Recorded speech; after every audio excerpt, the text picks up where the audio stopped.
Making headlines. The president announces that efforts are ongoing to introduce a second wide-body aircraft in October. Two high commissioners to the Maldives presents their letters of credence to the president. And the Maldives signs an agreement with China-based CMEC to develop roads and municipal infrastructure in Guli Faro.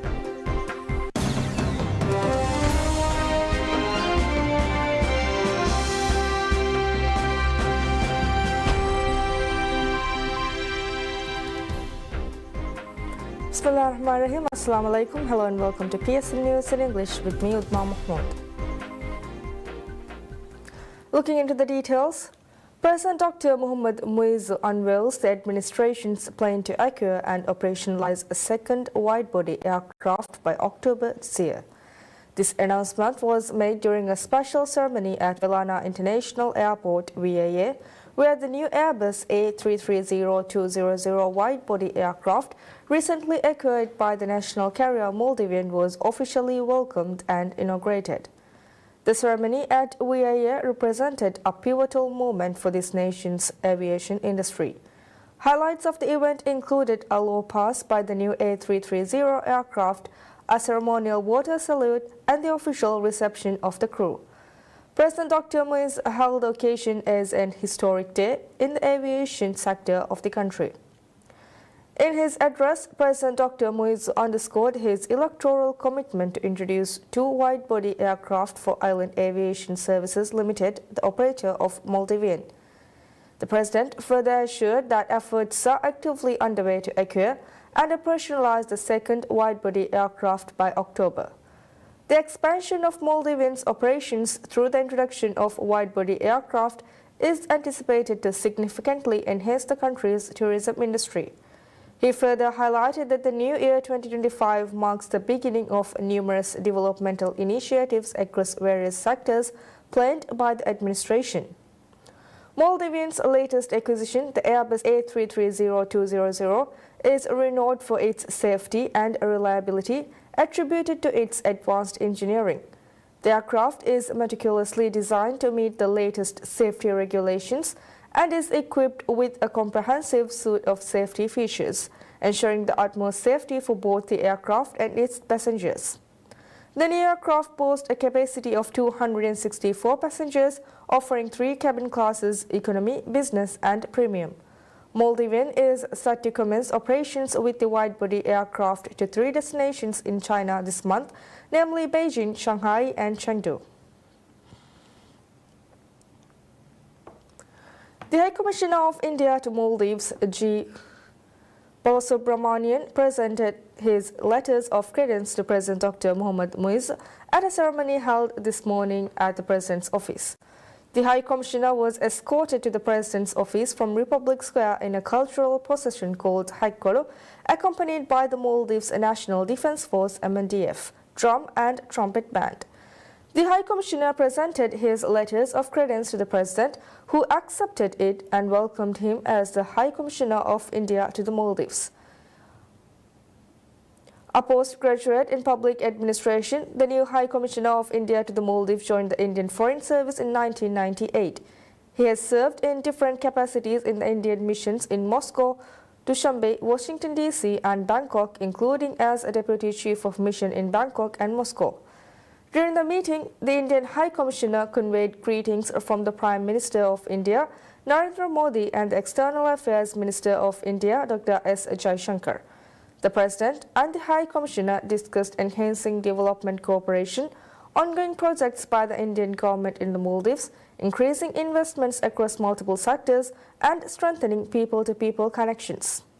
During the meeting, the President and the Indian High Commissioner reaffirmed their commitment to continued partnership and cooperation between the two countries.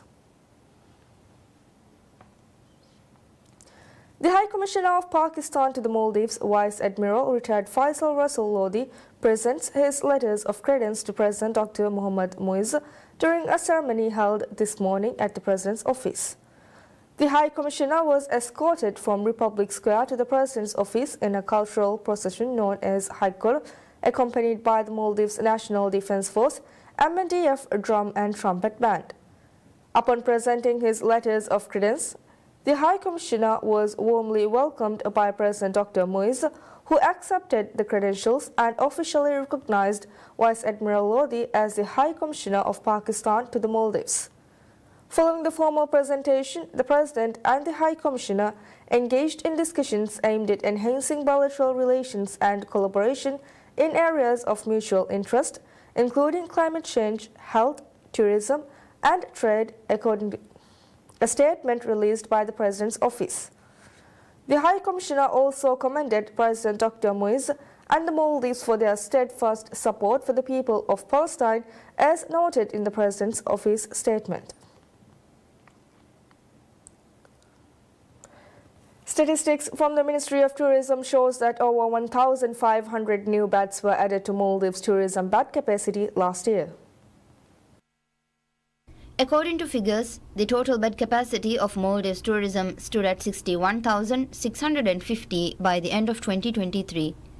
However, the figure had reached 63,248 by the end of 2023, marking an increase of 1,598 beds in just 12 months. Guest houses were the greatest movers during the year, moving up from 13,657 beds in 2023 to 15,621 by the end of 2024. The total bed capacity of 63,348 is spread across 1,271 registered tourism establishments, including resorts, guest houses, tourism hotels, and safari vessels. The world-renowned tourist destination has witnessed the highest number of tourist arrivals in a single year in its 52-year tourism history. According to tourism figures, a total of 2,047,435 tourists have holidayed in the Maldives in 2024. This is a remarkable 9% increase from the 1,878,543 tourists from 2023. This marks the first time the Maldives has welcomed 2 million tourists to its shores in a calendar year. The government aims to improve tourism occupancy and bring in 15% more tourists this year than last year, while boosting tourism revenue to $5 billion. The government in 2024 launched several initiatives for renewable energy and sustainable waste management in a bid to preserve Maldives' fragile environment and ecosystem.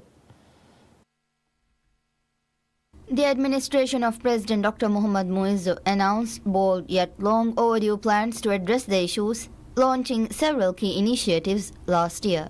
In the beginning of 2024, the total installed capacity of renewable energy was 53 megawatts, which amounted to just 4% of energy consumption in the island nation. However, this administration has aimed to turn that figure to 33% over the course of the next 5 years.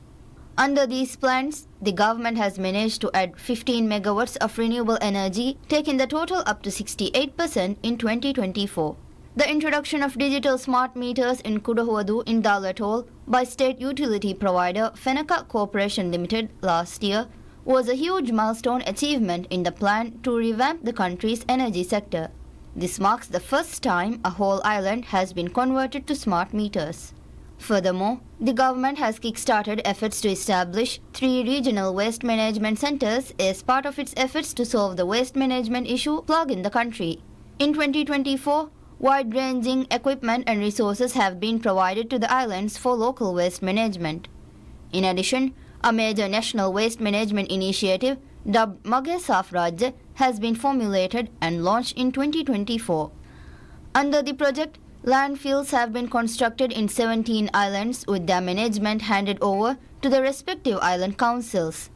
The operation of the waste transfer stations established by the Ministry of Environment and Energy in the capital Male and suburb Willingili have been handed over to Waste Management Corporation Limited (WEMCO), aimed at streamlining waste management in the capital region. When this government took office, water supply systems were installed in 92 islands in the country. However, according to the ministry, 33 more islands have been added to the list during the short span of the current administration. The year 2024 also saw major strides taken towards ensuring the country's environmental protection and sustainability. A total of 63,401 hectares have been protected in 93 areas to date to complement the government's plan to establish 3 biosphere reserves within 5 years. Planting 5 million trees in the Maldives within 5 years also remains a key pledge of President Dr. Mohammad Muiz. Under the ambitious project, 450,936 trees have been planted by the end of 2024, while over 70 pledges from various parties have been made to plant 4,219,456 more trees. Moreover, lightning detection networks have been established in 3 regions of the country. 12 out of 26 damaged automatic weather stations have been repaired, and the radar at the airport island Hurle has been repaired, and an additional radar has been installed at Gan and Addo City. These initiatives are part of a wider plan to combat climate change and disaster risk mitigation. During the high-level week of the 79th General Assembly of the United Nations, the President highlighted the Maldives' renewable energy generation capacity has been increased from 53 megawatts to 68 megawatts in the past year. He also highlighted the opportunities for investment in renewable energy under the Special Economic Zones Act. Overall, President Dr. Muiz's administration has launched several key initiatives aimed at mitigating environment and climate risks faced by the country through sustainable and environment-friendly waste management and sewerage systems. The government signs an agreement with China-based CMEC to develop roads and municipal infrastructure in Gulifal. The agreement was signed by Minister Dr. Abdullah Muttalib and CMEC Regional GM Jian Haojun in the presence of President Dr. Mohammad Muiz and Vice President Hussein Mohammad Latif. The agreement to develop roads and municipal infrastructure in Gulifal includes essential services like roads, electricity, water supply, sewerage, dewatering systems, a GPON duct system, and a gas distribution center. Minister Dr. Muttalib emphasized that the project is crucial for reducing congestion in Malé City, aligning with President Dr. Muiz's strategy. The agreement with CMEC followed extensive discussions and a memorandum of understanding with China during the President's 2023 visit. CMEC will begin surveys and design works for the project, which includes scoping, technical specifications, and concept designs. The project will proceed on a contractor finance basis. Though some land is used for the Malé Tilafushi Bridge, the CMEC agreement will support infrastructure development in Gulifal intended for residential use. 3,520 land plots have been distributed, and the revised land use plan allocates 21% for parks and green spaces, with schools and mosques within walking distances of homes. Over 70,000 parking spaces are planned. CMEC also worked on the Ras Malé housing project and is a subsidiary of China National Machinery Industry Corporation, Sinomat, a global top 500 company founded in 1978. Chief Executive Officer of the National Disaster Management Authority (NDMA), Hisan Hassan says that islands yet to receive the necessary equipment and resources for disaster recovery and response operations will be equipped over the next 4 years. One of the primary mandates of the NDMA is to build resilient communities and enhance their capacity to withstand both natural and man-made disasters. Citing this mandate in an interview with PSM News, Hassan explained that the NDMA is actively conducting disaster risk reduction programs and forming emergency response teams on the outer islands. He added that these initiatives are of paramount importance to the NDMA. Hassan underscored the importance of identifying potential disasters such as tidal surges and flooding and implementing precautionary measures.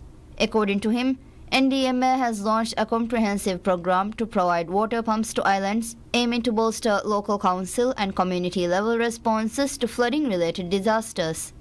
He assured that islands lacking pumps and other essential disaster recovery and response equipment would receive the necessary resources within the next 4 years. Hassan also observed that awareness of disaster risk reduction has been on the rise in the outer islands. He said that several islands have approached the NDMA for assistance in developing disaster risk reduction plans and seeking technical expertise. He reassured that the NDMA's top priority is to minimize property damage during disasters and save lives. According to Hassan, as part of an agreement with the Japanese government, the NDMA is coordinating the donation of firefighting equipment to the Maldives National Defense Force (MNDF) Fire and Rescue Services. He added that the first shipment of this equipment, including 4 fire trucks and 40 pumps, is expected to arrive in the Maldives in September this year.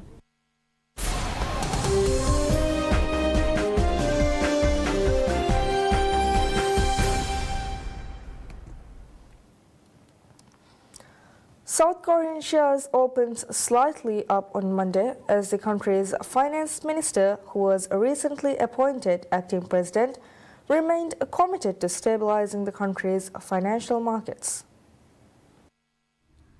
South Korea's benchmark Kospi index rose by 8.64 points or 0.35% to close at 2,450.56, signaling some market stability despite ongoing volatility.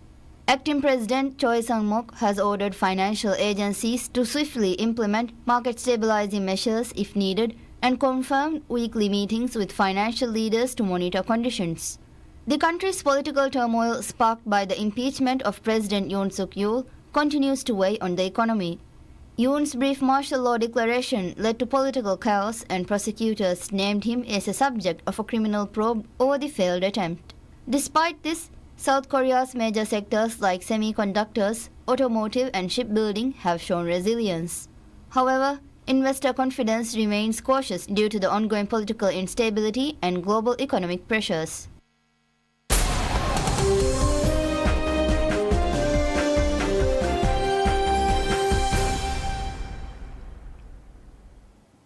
Palestinians mourn their loved ones killed in an Israeli strike on Sunday night and held funeral prayers for them at Al-Aqsa Martyrs Hospital, Gaza's Deir al-Balah.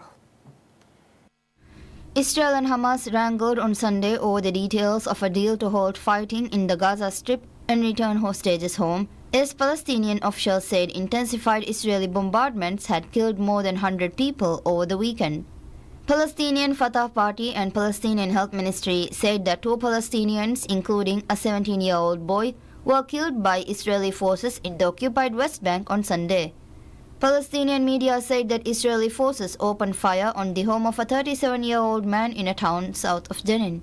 According to Gaza's health ministry, Israel's military aggression has leveled swaths of the enclave, driving most people from their homes, and has killed 45,854 Palestinians. A renewed push is underway to reach a ceasefire in the war between Israel and Hamas before US President-elect Donald Trump takes office on January 20th.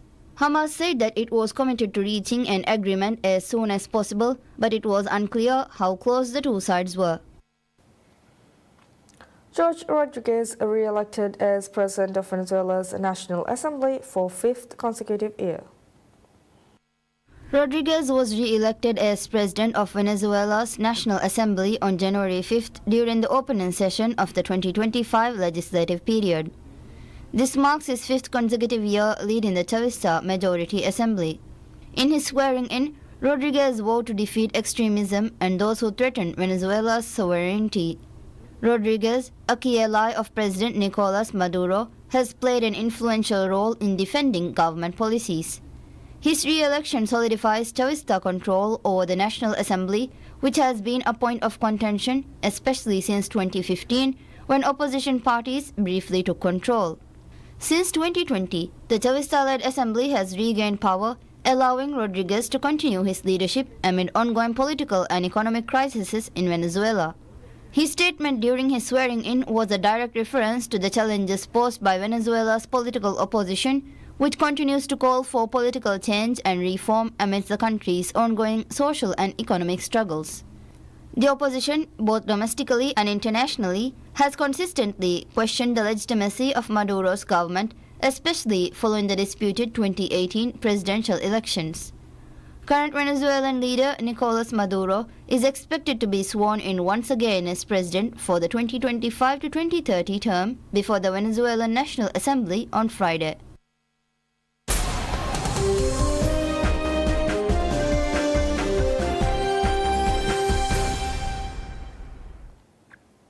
A stoppage time goal by forward Ousmane Dembélé earned Paris Saint-Germain a 1-0 win over AS Monaco in the French Super Cup on Sunday, as the Ligue 1 champions lifted the trophy for the 3rd consecutive season.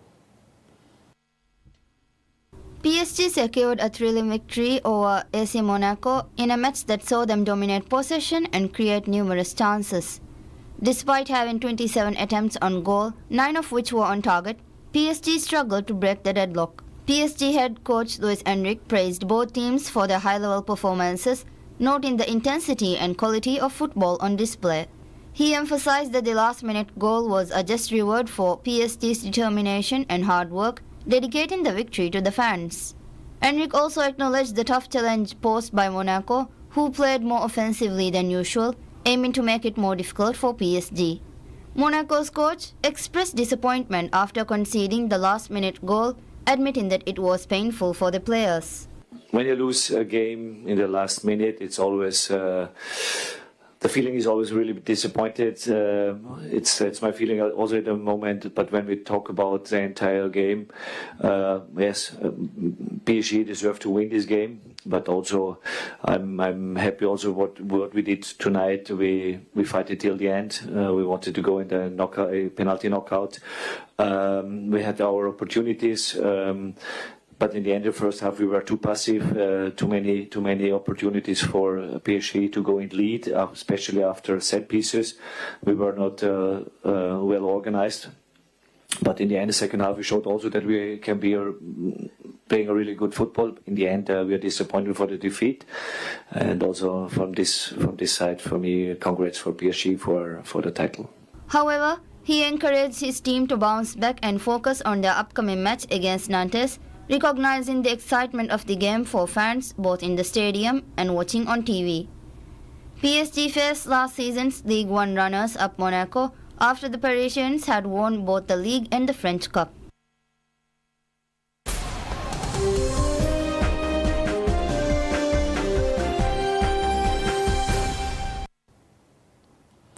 The Brutalist, the story of a Holocaust survivor who chases the American dream, and musical thriller Emilia Perez took home the first major movie honors of Hollywood's awards season at the Golden Globes. Voters for the Globes handed out by entertainment journalists around the world named The Brutalist Best Movie Drama and star Adrien Brody the Best Drama Film Actor. The film also landed the Best Director prize for Brady Corbett. Brody, who plays an architect trying to build a life in the United States, called the movie from independent studio A24 a monument to humanity and the arts. You know, this story is really, the character's journey is very reminiscent of my mother's and my ancestral journey of fleeing the horrors of war and coming to this great country. And,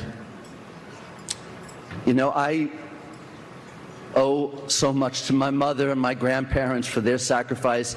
And although I do not know fully how to express all of the challenges that you have faced and experienced, and the many people who have struggled immigrating to this country, I hope that this work stands to lift you up a bit and to give you a voice. Emilia Perez claimed Best Movie Musical or Comedy. The Spanish-language Netflix movie led all films with 4 awards in total, including a supporting actress honor for Zoe Saldana. The Globes kick off a marathon award season in Hollywood that culminates with the Academy Awards in March. Winning a Globe can shine a spotlight on movies angling for the coveted Best Picture prize at the Oscars. That's it for now. Thank you for watching. Have a pleasant day ahead. Bye-bye.